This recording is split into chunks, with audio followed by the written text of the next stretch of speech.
حضرت ابراہیم علیہ السلام کا ذکر قرآن شریف میں بہت جگہ آیا ہے۔ حضرت ابراہیم علیہ السلام بہت بڑے نبی گزرے ہیں۔ دنیا میں جب بت پرستی کا زور ہو گیا، لوگ بتوں کو بناتے، خود ان کی پوجا کرتے۔ حضرت ابراہیم علیہ السلام کے والد بھی بت بناتے تھے اور بتوں کو خدا سمجھتے تھے۔ حضرت ابراہیم علیہ السلام ابھی بچے ہی تھے، وہ دیکھتے کہ میرے والد اور دوسرے لوگ خود ہی مٹی اور لکڑی سے بتوں کو بناتے ہیں، تو پھر ان کو خدا سمجھنے لگتے ہیں۔ وہ حیران ہوئے کہ کس قدر بے وقوف ہیں یہ سب لوگ، ان بے جان مورتیوں کو خدا سمجھ رہے ہیں۔ حضرت ابراہیم علیہ السلام ان لوگوں سے کہتے کہ تم لوگ کیوں ان بتوں کو پوجتے ہو؟ یہ تمہیں نہ کوئی نفع دے سکتے ہیں نہ نقصان۔ مگر وہ جواب دیتے کہ جو ہمارے باپ دادا کرتے ہیں وہی ہم کر رہے ہیں۔ ایک روز ان لوگوں کا شہر سے باہر کوئی بڑا میلہ ہوا۔ یہ سب لوگ اس میلے میں شریک ہونے شہر سے چلے گئے۔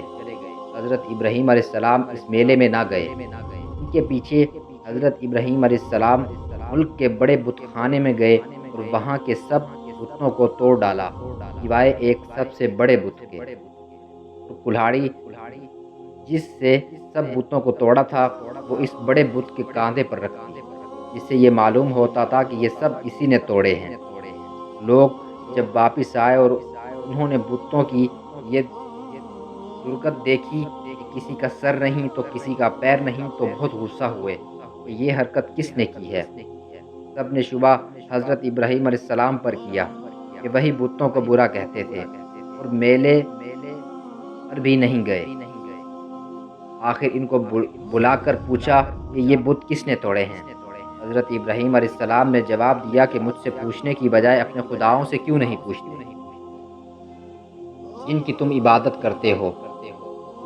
ان کو کس نے توڑا ہے وہ خود بتا دیں گے۔ ان لوگوں نے جواب دیا کہ آپ کو معلوم ہے کہ یہ بول نہیں سکتے۔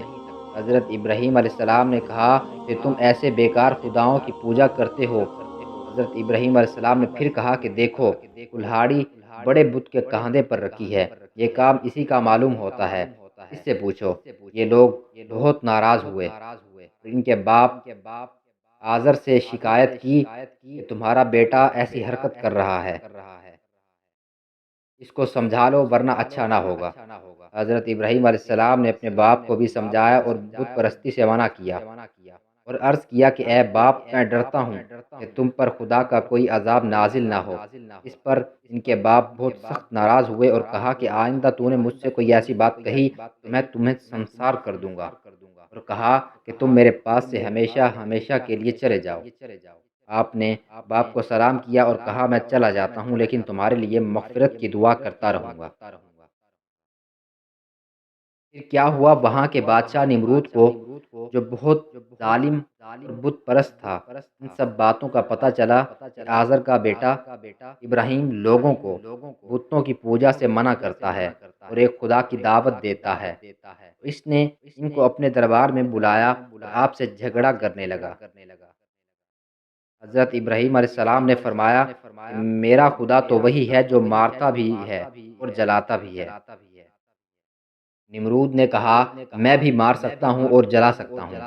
چنانچہ اس نے ایک قیدی کو جس کو سزائے موت کا حکم ہو چکا آزاد کر دیا اور ایک بے گناہ کو پکڑ کر قتل کرا دیا اور کہا کہ اب بتاؤ کہ میرے اور تمہارے خدا کے درمیان کیا فرق ہے؟ حضرت ابراہیم علیہ السلام نے کہا کہ میرا رب ہر روز سورج مشرق سے نکالتا ہے، تم اسے مغرب سے نکال دو۔ اس پر نمرود لاجواب ہو گیا، حکم دیا کہ ابراہیم علیہ السلام کو زندہ جلایا جائے۔